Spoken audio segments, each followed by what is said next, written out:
নমস্কার বন্ধুরা, Moumita cooking and blog চ্যানেলে আপনাদের সবাইকে স্বাগত জানাই। আশা করি আপনারা সবাই খুব ভালো আছেন। তো আজ আমি আপনাদের সাথে পার্সলে পাতা রেসিপি একটি শেয়ার করব। তো আমরা এটাকে আবার রাঁধুনি পাতাও বলে থাকি। তো চলুন তাহলে রেসিপিটি শুরু করি।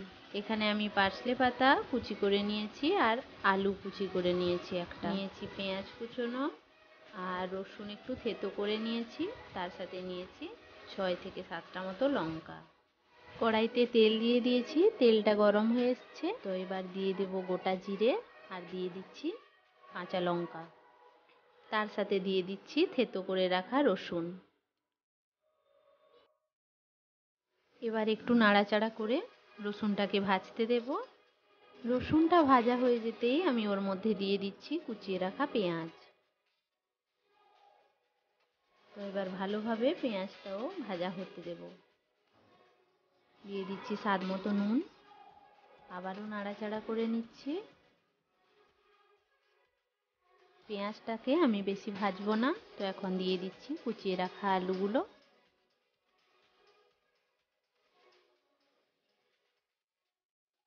এবার ভালোভাবে নাড়াচাড়া করে মিশিয়ে নেব। এখন দিয়ে দিচ্ছি হলুদ গুঁড়ো,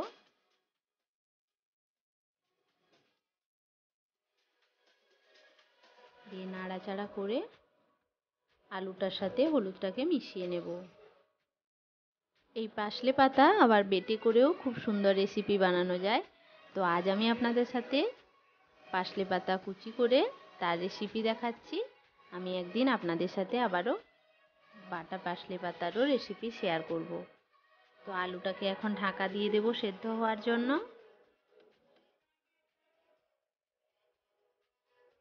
ঢাকা খুলে দেখে নিচ্ছি নাড়াচাড়া করে।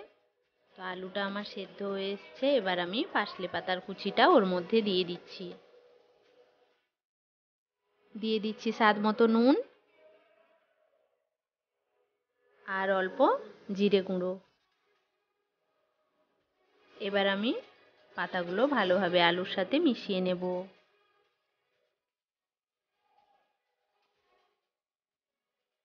এবার সেদ্ধ হওয়ার জন্য আমি আবারও ঢাকা দিয়ে দিচ্ছি। ঢাকা খুলে ভালোভাবে নাড়াচাড়া করে নেব।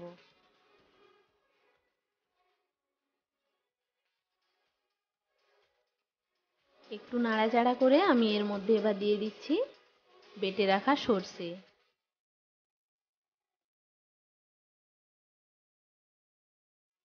সর্ষেটা দিয়ে ভালোভাবে ওর সাথে মিশিয়ে নেব আমি। সর্ষেটাকে আমি বেশি ভাজবো না, একটু নাড়াচাড়া করে ওর মধ্যে আমি জল দিয়ে দেব। কারণ সর্ষে যদি আমি বেশি কষিয়ে নিই তাহলে তেতো লাগবে। তো এখন জল দিয়ে আমি এটা জলটা ফুটে শুকিয়ে নেব জলটা। আমার এই রেসিপিগুলো যদি আপনাদের ভালো লেগে থাকে তাহলে অবশ্যই আমার চ্যানেলটিকে সাবস্ক্রাইব করে নেবেন।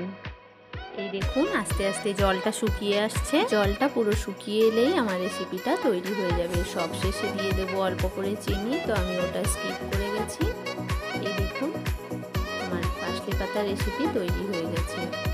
আমার এই রেসিপিটি যদি আপনাদের ভালো লেগে থাকে তাহলে অবশ্যই আমার এই রেসিপিটিকে লাইক করে দেবেন। আর আপনারা সুস্থ থাকবেন, ভালো থাকবেন। আবার কোনো নতুন ভিডিওতে আপনাদের সাথে দেখা হবে। ধন্যবাদ।